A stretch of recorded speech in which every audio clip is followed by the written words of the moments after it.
Good morning. Um, this is going to be a brief intro to Formula One for people who don't know Formula One. This is kind of in response to my sister watched my one video and she's like, "Well, I admit I don't really understand a lot of it." I said, "Okay, I'll tell you what. Here's what I'll do." So, for those of you who don't know, Formula One is a racing series. Around the world, it is considered by most to be the pinnacle of auto racing. They're open wheel. No, they don't just drive in a circle. Um, Formula One started officially, I believe it was in 1950. The first official. They had been doing that prior. They had been certain manufacturers had been essentially doing Formula One prior to that, but that was the first official. Essentially, it was started by Ferrari, and what Formula One means is the number one or the first formula of a new car or new technology. Um, so in that regard, in some ways, it's basically the racing of prototypes. Um, Throughout the years, they came up with a lot of ways to try to even the playing field per se. Um, it has a governing body called the FIA, who does other basically regulatory duties with other sports and stuff, but that's whatever. Side note. The long and short of it is this: is you have X number of manufacturers who spend millions of dollars in it. We are in what they call a cost cap era, which means they essentially have a budget. It's not like it was 10 years ago where they could just throw infinite money at a project. But the long and short of it is, every year they build a new formula or a new car, um, design and build one. And then with the way it is now, there are 24 races in the season, which is the most there's ever been. And I believe that's the actual absolute limit around the world. Um, a race weekend usually consists of a Friday, Saturday, and Sunday. Fridays will be your first practice runs, um, usually two practice sessions, and then Saturday will be your third practice session and qualifying, which is basically how they decide who's going to be in what position at the start of the race, and that's pretty much timed. Um, it's a race against time more than anything. Um, Sunday's the actual race. That's a traditional race weekend. They've introduced some new things now. They have a thing called a sprint race, which is actually they kind of brought in from essentially the what you would call the junior formulas or the path to Formula One. So Formula Two, Formula Three, this kind of thing. They have sprint races as well. The whole guys behind the sprint race is basically it's a race of half distance, um, no required pits.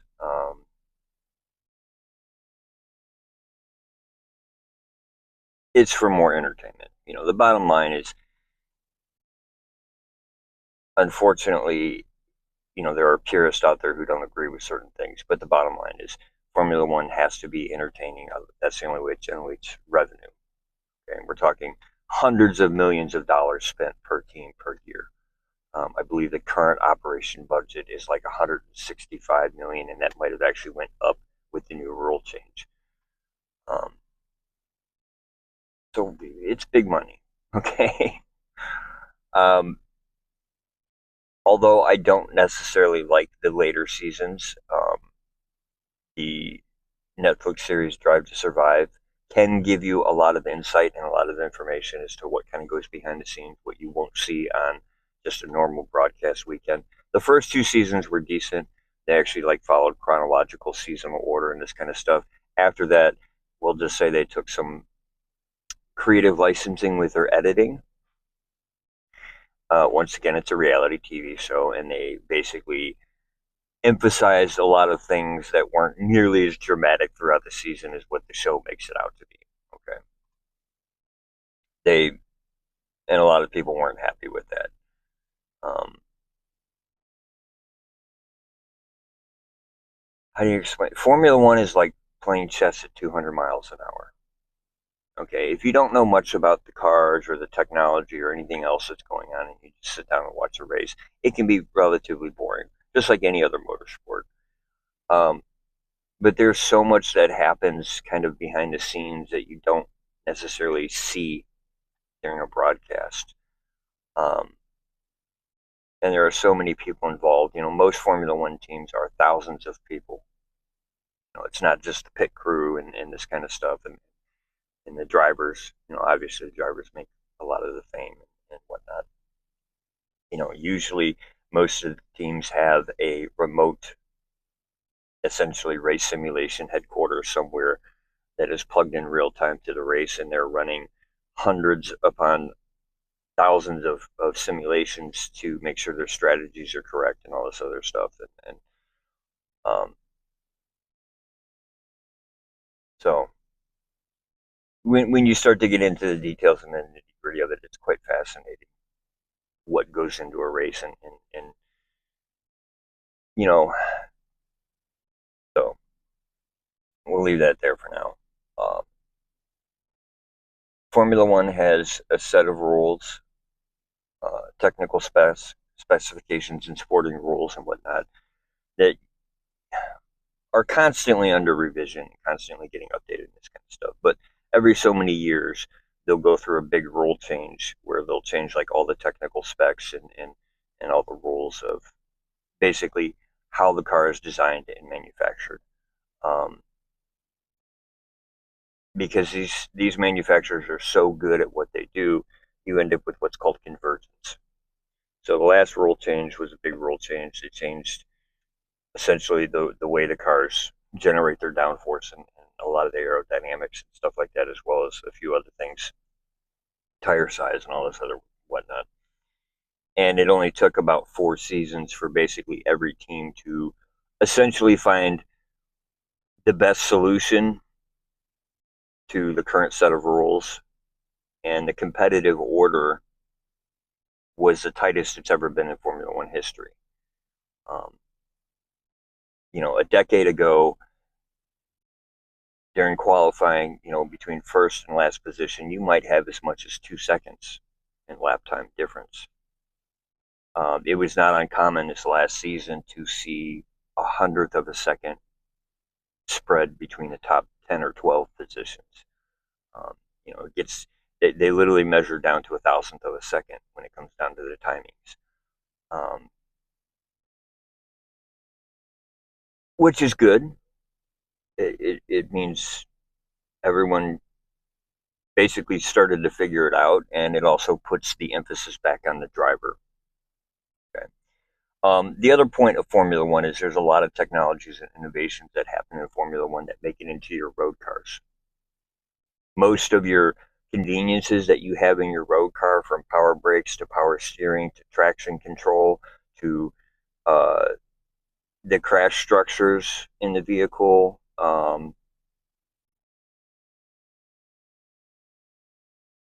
the econo sport mode, that kind of stuff in a lot of your vehicles now. All of that came from Formula One. You know, all-wheel disc brakes, all-wheel steering, all-wheel drive. These are all things that got developed through Formula One that eventually made it to a road car, which is one of the reasons they're changing the rules this year. One of the things they're changing, obviously, is the engine specifications. The engines have been frozen, I think, for 8 to 10 years now. I'd have to look it up. In this current era, they are V6 1.6 liter, V6 turbo hybrids. Previous to that, they were V8. Previous to that, they were the wonderfully beautiful sounding V10s. God, I wish they would bring those back. Nothing screams like a V10. It is the most hip nodding and pleasing sound you'll ever hear. And there's actually a mathematical reason for it. There's a particular harmonic that a V10 will produce that is extremely pleasing to the human ear. It's a long story. So we're turbo hybrid era. And what that means by hybrid is, it's a combination of an internal combustion engine and electronic hybrid, meaning it's got a large battery and essentially electrical drive assist. All right.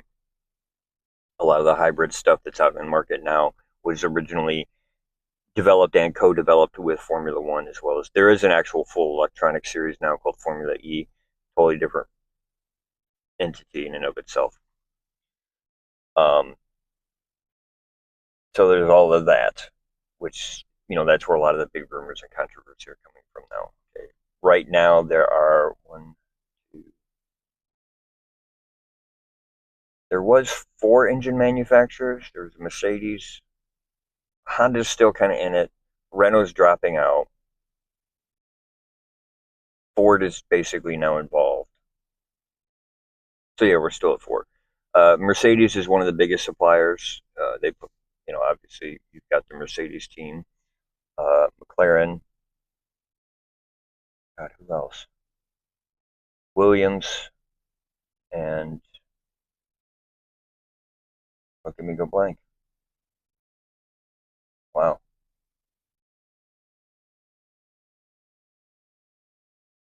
Uh, It's morning. I haven't finished a cup of coffee. I apologize. Yeah, I look like an idiot fan right now. Sorry. um, you have what they call works teams and customer teams. So, for example, Mercedes, who manufactures their own power supply, their own engines and everything else, they are considered a works team because they produce their own engine and car and everything. Okay. A customer team would be like McLaren. McLaren produces their own car design. Actually, McLaren produces a lot of the electronics that's in all of the vehicles as well, but they don't produce their own power unit, their own engine. So they're considered a customer team. Um, Not really much difference. They're still competitive.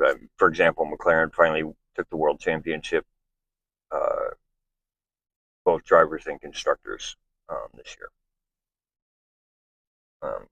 So that's the other big thing. Um, the basics are real simple. Uh, Qualifying is so fun. Qualifying starts with all 20 drivers. Well, this year it'll be 22 because they added an 11th team, and that's Cadillac. Um,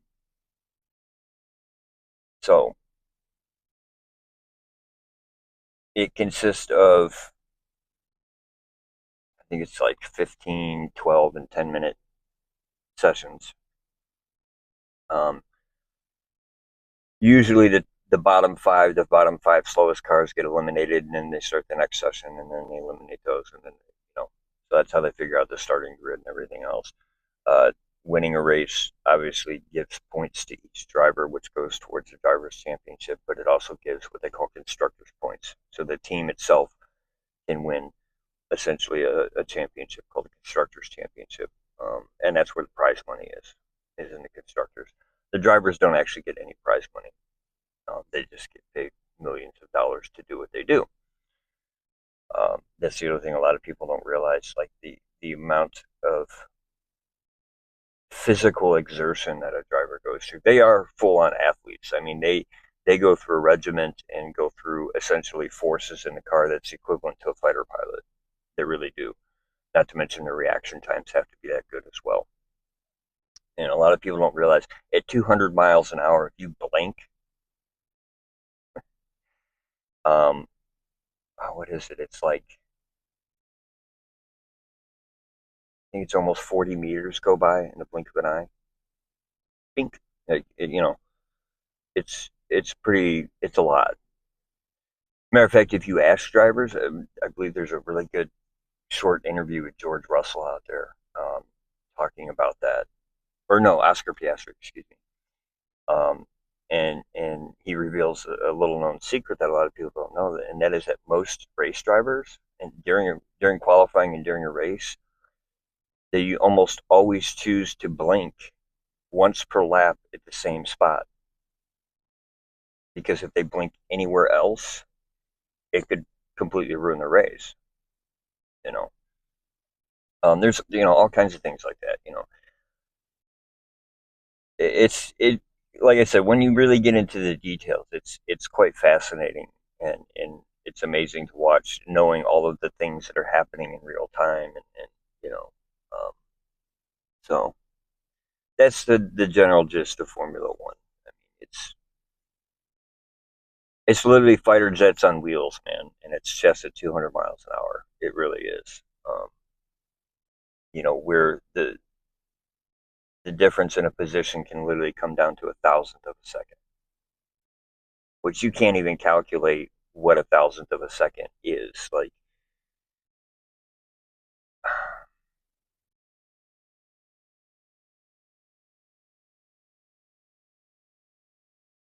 for example, if you take a line through a turn and you're off by a couple of millimeters from your previous line, that can be a hundredth of a second right there.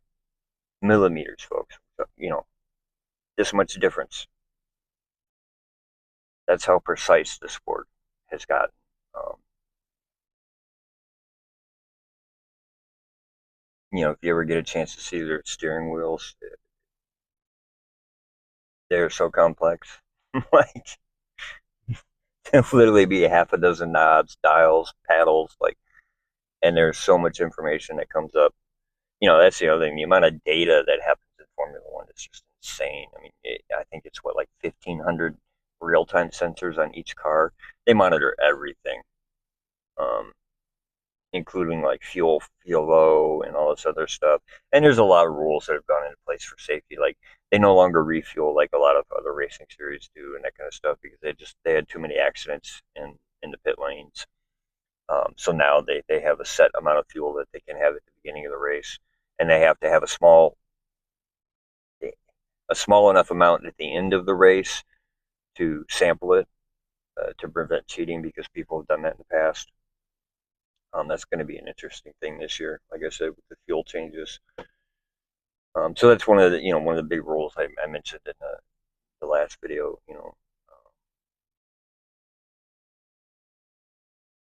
They're going to essentially 100% renewable fuels. So the fuel is no longer petroleum or gasoline based, essentially. Um, so that's going to be interesting. The essential output of the engines between the hybrid electronics and the actual internal combustion uh, puts it somewhere right around 1,000 horsepower, 1,000 brake horsepower. Um, they are literally the fastest cars in the world, as far as not necessarily the highest top speed, although they're definitely up there. But as far as actual like pure acceleration and stuff, uh, most of them will do 0 to 100 kilometer, 0 to 60 mile an hour in less than 2 seconds. The really fascinating part is how fast they can brake. They can go from 200 miles an hour to zero in less than 4 seconds. Yeah, it's not uncommon to see brake fires. By the way, brakes get so hot they catch on fire. That happens quite often. What else? What else? So yeah, you have all these different teams. Of course, they have all kinds of different sponsors. A lot of them have some kind of big IT or data sponsor. They all have fuel sponsors. Um, so like Mercedes has Petronas. Um, I think Ferrari has Shell. Somebody else has BP. You know, Aramco. You know. Anyway, um,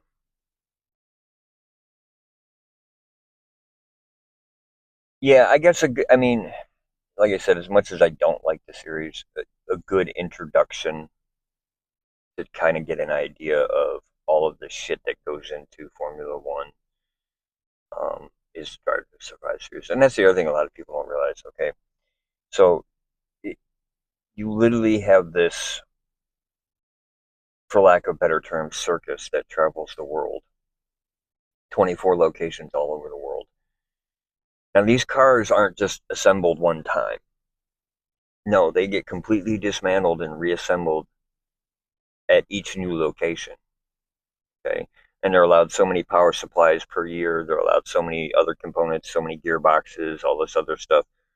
They have a certain number that they can use throughout the year before going over that will incur a grid penalty, as it's called.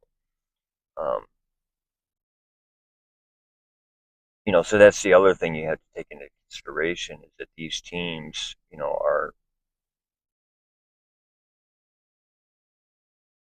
showing up at a location.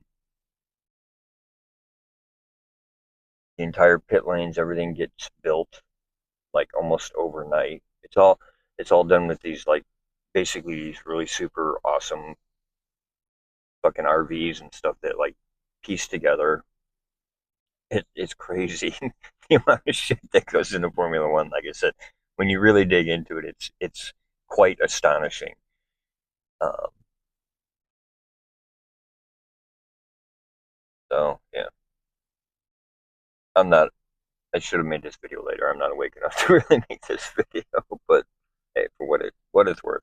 There's a brief introduction. I'll do a small series that'll go into details about not only just the logistics but the rules, the different teams, their drivers, so forth and so on. Um, I'll break it all down. Anyway, yeah, that's that.